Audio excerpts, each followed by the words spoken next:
Hi guys! Welcome back again to my YouTube channel. So by the way guys, my name is Jap, your tarot card reader. Kumusta po kayong lahat?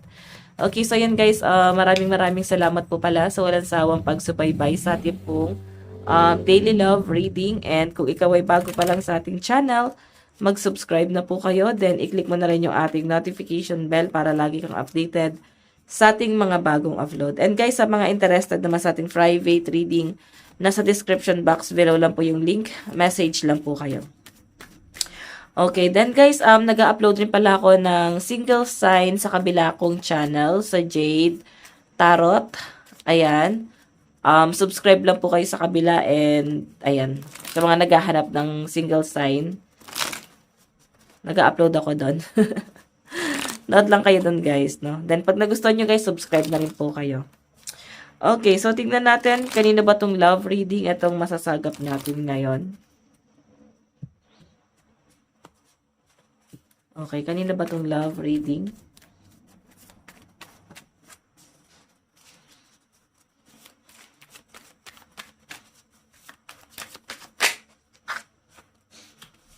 Meron tayong Knight of Swords, grabe. Nakikita ko dito guys yung pagiging conservative mo, no? So, siguro mas nagsa-self-love ka. Okay? Masyado kang conservative or siguro mas ka sa sarili mo, focus ka sa sarili mo, nagsa-self-love, ayan, nag-ensayo, nag-gym. Parang parang pinapaganda mo yung physical appearance mo talaga. So, marami kang improvement na parang ginagawa or gagawin sa sarili mo. Sisimulan mo na siya, no? Kasi feeling ko nasaktan talaga kayo ng sobra, yan, no? Okay, tipong alam mo sarili mo na dapat hindi ka tinatrato ng ganon. Kaya ngayon, parang ang laki ng improvement na gagawin mo para sa sarili mo. So, by the way, guys, check pa natin kanina itong love reading. Meron tayong death, ending a new beginning, naku. Ito naman, guys, death is, hindi naman siya pangit, no? That lang to kasi parang pinatay niya na yung old habit or yung mga pangit na meron ka sa buhay mo kasi nandun na sa new beginning. Okay? So, yung pinapakita dito guys, napaka-powerful ng comeback or powerful movement. Okay? So, may malaking impact to para sa taong nanakit sa inyo pero hindi na para ipamukha sa kanya ata na gusto mo siyang balikan or whatever, wala namang ganong impact. Siguro talagang mas nag-focus ka lang talaga sa sarili mo. Kumbaga parang mas nag-self-love ka lang talaga. Kasi ngayon, mas nakikita mo na yung worth mo. Okay, so by the way, check pa natin.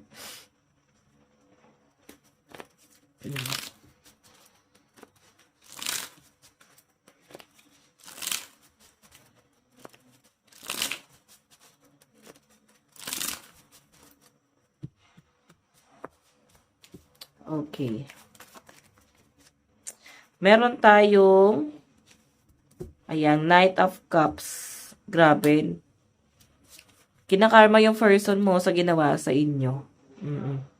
So, check pa natin guys May nakikita ko dito guys, etong person mo, sobrang cheater talaga nito. Sobrang cheater. Kumbaga, kulang talaga siya guys sa attention. And, siguro yun kasi yung nakalakihan niya eh. Okay, nakulangan siya sa pagmamahal ng pamilya niya. Kaya siya ganito, no? And dumating sa point na paulit-ulit kang niloko, sinaktan nito ni person.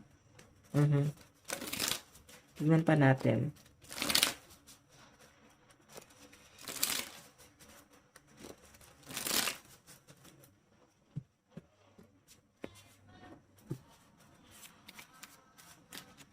Check pa natin. Pasensya na guys sa mga sasakyan. Knight of Cups. Nine of Cups. Ito Knight of Cups, ito Nine of Cups. Dreams come true, satisfaction and abundance. So, nakikita ko guys, mas focus ka sa career mo. Nakikita ko dito sa person na ka-deal mo. Ano to? Paulit-ulit yung sakit na ginawa niya sa inyo. Iba't ibang babae, iba't ibang lalaki. Ang dami niyang kinakausap. So, pwedeng lagi mo siya nahuhuli. Paulit-ulit, walang pagbabago. So, yung iba sa inyo, pinili niyong magstay.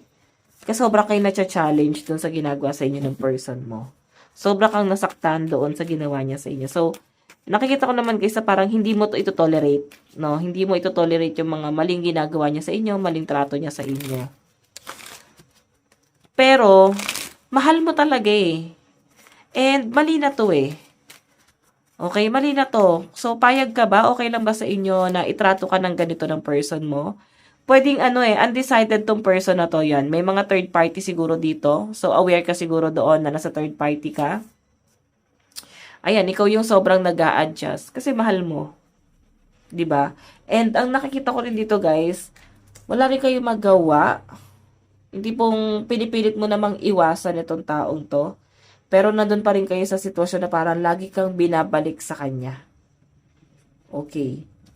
So, yan yung nasa sense ko dyan, oh. So, yung nangyayari sa inyo, guys, nag-overthink ka dito. Parang lagi mong iniisip, like, niloloko.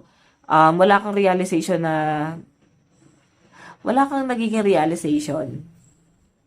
Pero ngayon nga, guys, sabi ko sa inyo, ang laki ng pagbabago nyo kasi natauhan na yung iba sa inyo. Kaya nga, parang nagsa-self-love ka na dito, nakapokus ka sa sarili mo. Sobrang ini-improve mo yung sarili mo.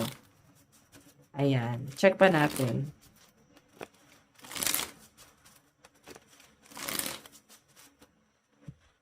Okay.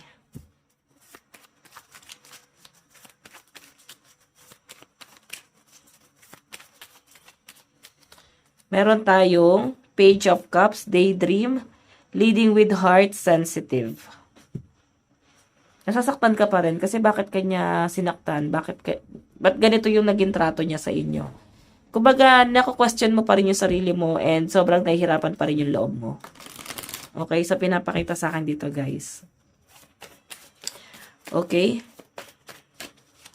Meron tayong, di ba? Pwedeng matagal na 'to nangyari, yung ginawa niya sa inyo.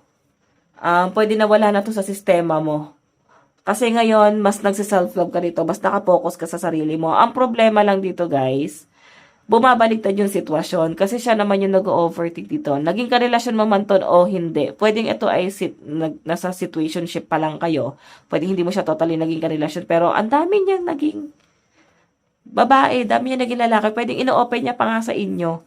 So ngayon, pwedeng hirap na hirap ang kalooban nitong taong to. Ayan no. Hirap na hirap yung kalooban niya and doon sa point na yung pinapakita sa akin dito guys, parang nagkakaroon siya ng sleepless night, nakokonsensya, sobrang nagigilty. Hindi niya alam kung bakit kanya iniisip-isip ngayon. Pero wala na to sa inyo. Pwedeng matagal na to nangyari. And sobrang namimiss kanya. Gusto ko niya makausap ulit. Pero nawalan ka na ng gana. Unti-unti mo nang natanggap na hanggang dun lang talaga ang meron sa inyo. Unti-unti mo natanggap na parang hanggang dito lang talaga tayo. Parang ganon. So by the way, nag-aantay pa rin itong si person. So bumabalik na din. Isipin nyo yun guys, naglibang siya, nag-enjoy siya kapiling ng ibang tao, tipong di naman niya napansin or di naman niya naramdaman yung pag-iwas mo eh. Pero nung katagalan na, parang napapansin niya na, hindi ka na niya maramdaman, so doon ka niya namimiss, ay nag-overthink, iniisip-isip ka nito. So again guys, iniisip-isip ka nito, parang gusto ka nitong makasama eh. Ayan two of wands, gusto ka niya makasama. Gusto ko niya makita. Ano ba to? Hindi ba kayo nagkikita pa? Wala pa kayong pagkikita nito ni person. Pero yun nga, parang ang dami nang nangyari. Tapos parang, ang daming similarity. Kaya naging, nakagaanan mo ng loob tong taong to. So again, meron tayong The Empress. Wala okay ka na eh. Maayos na yung buhay mo.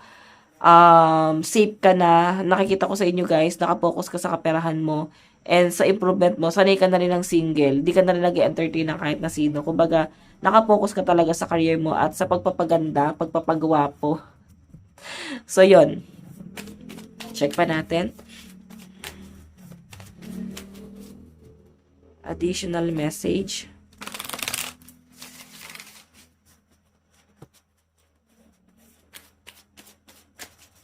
Additional message.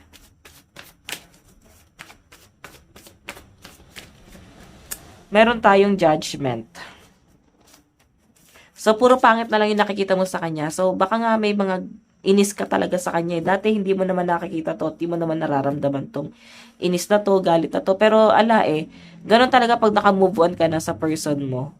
Okay? Mas maliliwanagan ka na kasi nauntog ka na eh. Mas nakikita mo na kung ano yung mga maling ginawa niya sa inyo, kung paano ka tinrato na tong taong to. And sa malinaw kasi guys na pinapakita sa akin dito, hindi talaga siya guys naging worth it, no? So, parang ginagawa kang option. Ganon, ginagawa kang option ni person na para bang ikaw yung papasan. Ikaw yung magdadala dun sa relasyon. So, check natin. Additional message.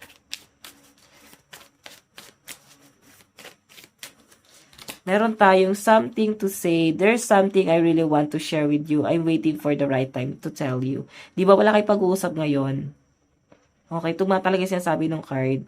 Wala kayong pag-uusap and ang dami niyang gustong sabihin sa inyo. Gusto niyang makausap ka ngayon.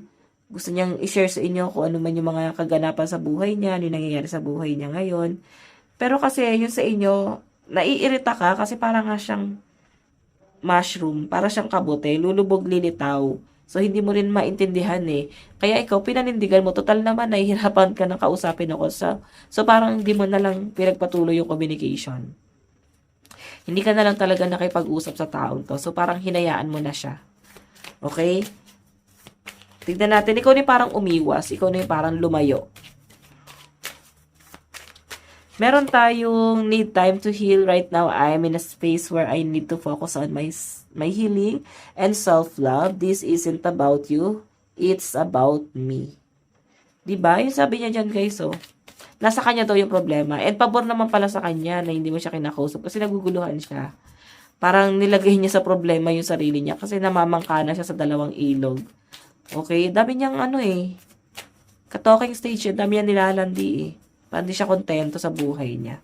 Diba? So, ngayon guys, kailangan niya pang i-heal yung sarili niya. Check natin. Additional message. Meron tayong showing out. I'm acting like I don't care about what happened between us. But I do. I just want to appear unbothered. So, ayan. Sobrang affected naman pala siya na hindi ka kumukontak sa kanya, na hindi kayo nag-uusap. Sobrang affected tong taong to. And again, yung sabi sa akin dito, ayaw ka lang niya masyadong abalahin ngayon. Siguro kasi para hindi ka na masaktan, so papunta sa kanya ko naman to. Okay. Meron tayong spoiling you. I want to give you the good life. I want to spoil you with gifts and trips. Everything you could ever need or want. You deserve nothing less. So, yun. Parang ang dating sa kanya, di niya kaya mag-effort sa inyo eh. Gusto man niya mag-effort guys, pero parang wag na lang. Kasi di niya alam eh. Siya din mismo hindi pa niya maayos yung sarili niya. Kaya yun yung mga pinanghihinayangan niya rito guys. O yung mga iniisip niya pwede maging problema kung sakali, no? Kasi hindi niya kayang mag-effort pa sa inyo ngayon. Kasi parang binubuo niya pa yung sarili niya. Kaya nga kulang siya sa attention. Kaya nga yung ginagawa niya rito guys, marami siyang ine-entertain kasi gusto niya mag-benefit sa kanya. Ganong klaseng ganong kadaming pagmamahal yung kailangan niya na i-produce sa sarili niya kasi nga sobrang kailangan niyang i-heal talaga yung sarili niya. Okay? May malaking pinagdadahanan tong tao. So baka broken-hearted tong person mo na to. 'Di ba? Again, wag kayo papasok sa relationship na bago pa lang. Ang hirap i-heal niyan. Okay, mataas pa yung chance na baka bumalik pa yan doon sa ex. So, huwag nyo guys pahirapan yung sarili nyo. Again, tignan natin energy ng person mo. Okay, energy ng person mo.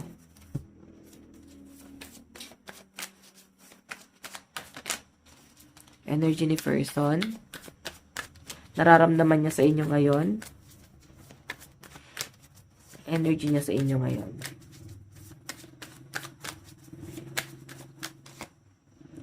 Ace of Wands, delay. Sabihin, hindi niya pa agad-agad marirealize yun eh. Kasi delay yung, yung mga magiging realization nitong taong to. Okay? Pwedeng nasa malayo din. Inisip ka nito, medyo emotional to si person ngayon. Dami niya kasi pinagdadaanan ngayon eh. Kaya parang hindi kanya maisabay. Kasi alam niya na may trauma ka din. Inisip niya rin yung trauma mo. Inisip niya rin yung problema mo. Okay, so again, meron tayong King of Pentacles. Medyo mabagal nga siya ngayon. Mararamdaman parang wala na naging pag-uusap. Okay, ganun yung nasasagap ko dyan. So, check pa natin. Meron tayong The Hangman. So, yung pinapakita sa akin dito, since The Hangman to is masyado na tong komplikado. Okay, kaya ramdam naman niya masyadong conflict. Kasi siya naman yung gumawa ng conflict. Siya yung gumawa ng conflict to. So, parang siya yung nahihirapan ngayon. 'Di ba? Again, sabi ko dito guys, etong person mo, sobrang friendly nito. Ang dami itong kinakusap talaga. Okay, ang tindi ng pinagdadaanan itong taon to. So, yung nararamdaman niya sa inyo guys, delay. So, pwedeng hindi niya pa nare-realize yung pagkawala mo, yung hindi mo pagpaparamdam, hindi niya pa yung nare-realize. Pero tingnan nyo ha, King of Pentacles, naiisip niya. Inisip niya, ano kayo nangyari sa inyo, di ka na kumukontak, di ka na nakikipag-usap. Then, na-realize niya na parang, siguro dahil sa mga conflict ko, inisip niya dahil sa mga may mali sa kanya. Okay? So, ano yung tingin sa inyo ng person mo? Meron tayong Two of Wands. Oh, partnership. Naiisip niya kasi kung ano yung nabe-benefits niya sa inyo. And grabe, ang laking tulong mo talaga sa kanya, yung mga advice mo sa kanya, kung paano mo siya guys kausapin, sobrang laking tulong sa kanya nun guys. Kaya kahit nga ngayon, hindi kanya kayang itapon palayo. Kasi iniisip niya rito, may natutulong ka naman sa kanya, sa kabilang banda, magaling ka ba kay pag-usap, no? Sobrang galing mong magbigay ng advice, and yun yung parang pinangihinayangan niya na itong taong to, malaki yung tulong nito sa depression ko, sa anxiety ko, kung ano may pinagdadaanan niya ngayon.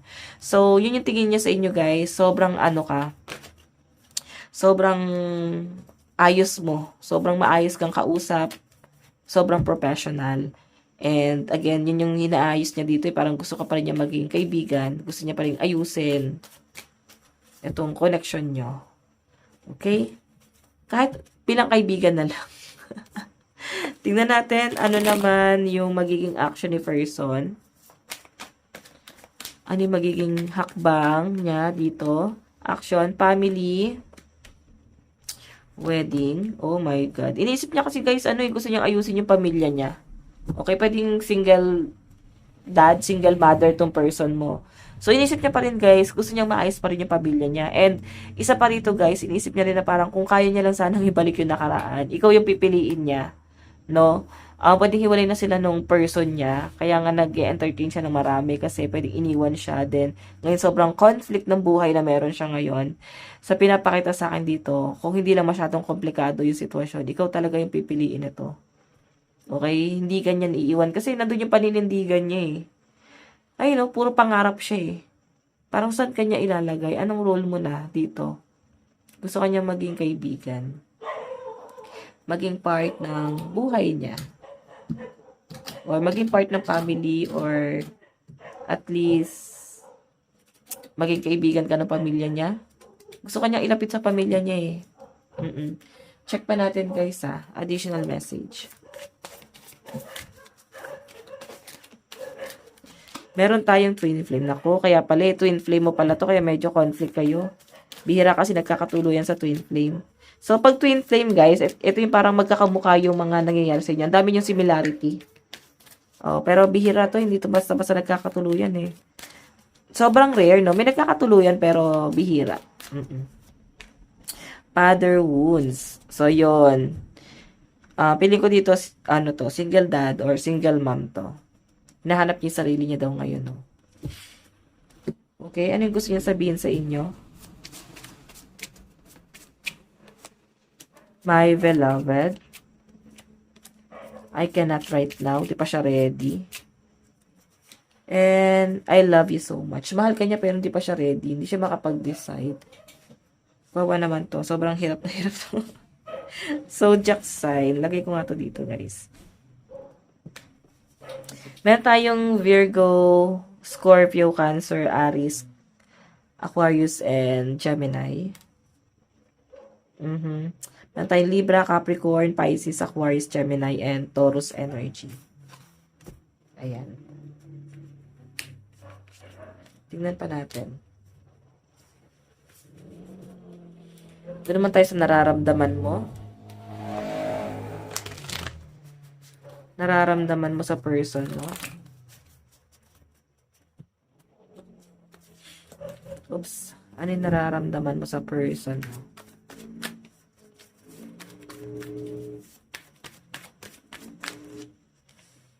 Diba? Parang sinungaling siya, magnanakaw siya, nananahimik kayo, bigla kang inaabala. So, yun yung pinapakita sa akin dito. And ngayon, gusto mo na lang maka-move on, gusto mo na lang mawala siya sa sistema mo. Kasi naguguluhan ka, hindi mo alam kung mag-move on ka kasi bigla-bigla magpaparamdam, bigla magsasabi na parang may nararamdaman siya sa inyo. So, ang tingin mo tuloy sa kanya ngayon, sinungaling siya. So, mas nakikita kita na someone na nag-move on. Tingnan natin ano yung tingin or ano yung dapat mong gawin. Ano yung mga dapat mong gawin? Meron tayong Nine of Pentacles. Stability to, mag-focus ka sa career mo, magpaganda ka, enhance mo yung sarili mo. Okay? Meron tayong Nine of Cups. Meron tayong Seven of Swords. So, yung pinapakita sa akin dito, guys, since Seven of Swords to, ano to eh, parang ano, ibalik mo sa kanya, 'di ba? Siya naman yung pag-isipin mo. I-detach mo siya kasi parang nire-reverse yung energy rito kasi possible naman siyang mangyari. Oo, i-manifest mo siguro na like i-cord cutting mo na siya. I-cut mo na siya sa buhay mo na parang lahat ng negative energy na nakuha mo sa kanya is ibalik sa kanya. Kasi energy niya naman yun eh. Tapos nakuha mo lang. 'Di ba? Zodiac sign. Meron tayong Gemini, Aries, Cancer, and Virgo. Meron tayong Gemini, Capricorn, Taurus, Leo, Libra, Sagittarius, and Leo energy. Okay, in the near future. Mabagal siya eh. Parang urong sulong. Minsan para aamin siya sa inyo na gusto kanya tapos bigla niyang kakabigin. Bigla niyang babawiin. Ganun yung pinapakita sa akin, the world. So, ikaw tuloy, naguguluhan ka, urong sulong din. Mag-move on ba ako? Hindi. Etong taong to guys, medyo magulo to. Kaya mag-ingat ka na lang, okay? So guys, ito lang po ang inyong daily love reading. Bukas po lahat. God bless and love you all. Bye-bye.